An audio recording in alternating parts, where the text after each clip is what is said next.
Hi guys, so today I am going to try a different type of video. I want to do like a whole series of this kind of stuff, but this is going to be a part of my teaching series where I talk about how I'm a substitute teacher and how it's working for me so far. I've been doing this for about 2 years. It started in like October 2015. Is that right?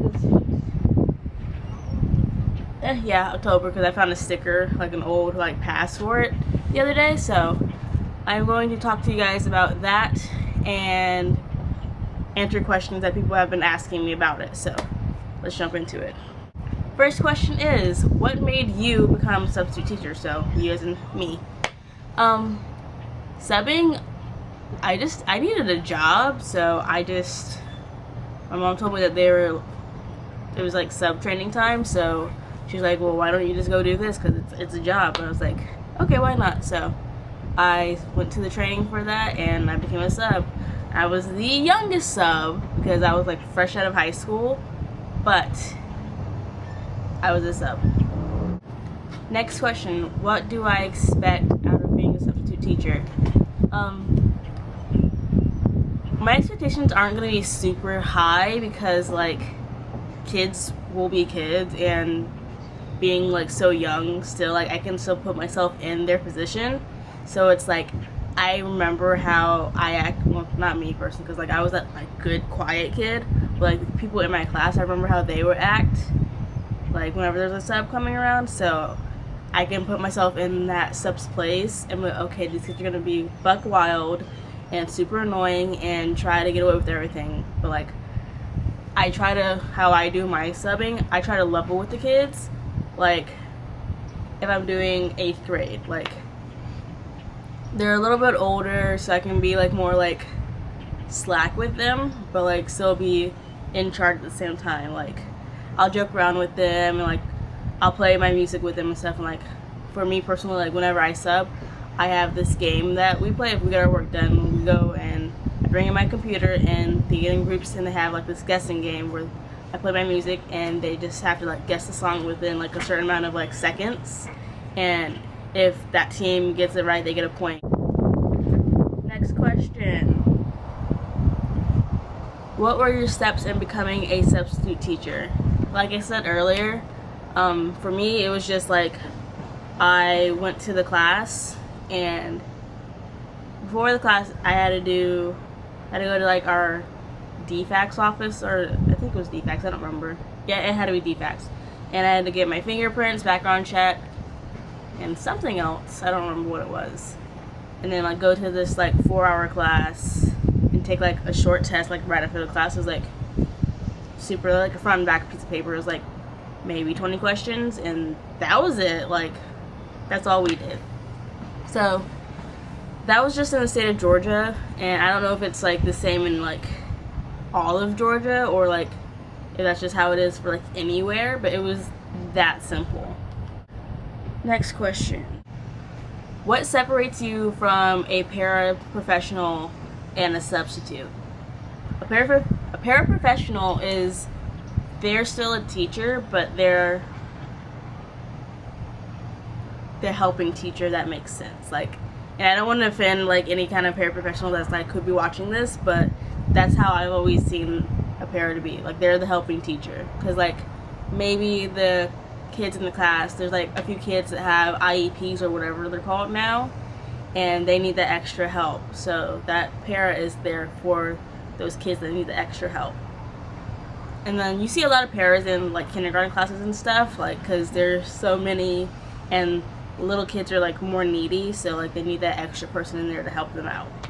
So that's the difference. And then like a sub is just like you're substituting from that teacher or like the para, so you're not the actual teacher, but you're just replacing them for the time being. That's the difference. What grade levels or subject do you teach? For me, I can teach any grade level. I'll take that back. Take it back. My county will not let me sub at the high school because they say I'm too close in age to them, which I feel personally like, I feel like that's not fair, because if I was a student teacher, at the age that I am now, I would be like where I am, like that's where I would be. Like if I was student teaching, I would still be the same age that I am, but I would still be in that like high school level because that's the grade that I would want to teach per se. So in my opinion, that's not fair, but that's their rule, so we'll just go with that. But I do middle grades, so that's 6 through 8 where I'm from, but I do middle grades. I don't want to say it's my specialty, but like as of lately it kind of is. My specialty is special ed. Like I love them and they love me. I've been with them this week, it'll be 2 weeks now, like 2 weeks straight. So they're my people. Like I like them and like we connect. I'm a familiar face for them, which is really good because sometimes, well, with like the group that I have, they need a familiar face. So I am that familiar face for them, and we mesh very well together. Next question: do you have to teach at all district schools? No, because again, I don't know if it's just like my county or what, but it used to be called Subfinder, but now it's called ASOP or something. We have like maybe 10 plus schools in our county, and I get called for CMS, CRES, maybe Lou. That's it. Oh, and Woodbine. I get called for like maybe like 5 schools, but I don't know if it's like the people at the schools, if they like you or not, they call you or what, but like I only get called for certain schools, and I don't get called for the high school at all, so like see them. So no, you don't have to stick with a certain school. Like if they haven't blocked you from other schools, feel free to go to them. Next question: what is special education and how are you able to do special ed for like right off the bat? Special education is you're teaching children with specific needs. Like for instance, whenever I was younger, I had an IEP, and I wasn't very strong in reading, and so whenever I was strong in reading and taking tests, because I got test anxiety, so whenever I had to take a test, I would have to physically get out of the classroom and like go sit out in the hallway or sit in someone else's like an empty classroom and take the test. And I had extended time for like my reading portions of the test, because like I had to take my time and like read it like and reread to get like the point of the story. So that was my IEP. There's other cases where like you can be in like a like full hands-on special needs class, where like now I'm in a class and there's a girl who is nonverbal, not by choice. She like physically, she just can't talk. She can talk a little bit, but like she's mentally like 3 or 4. She's like mentally there.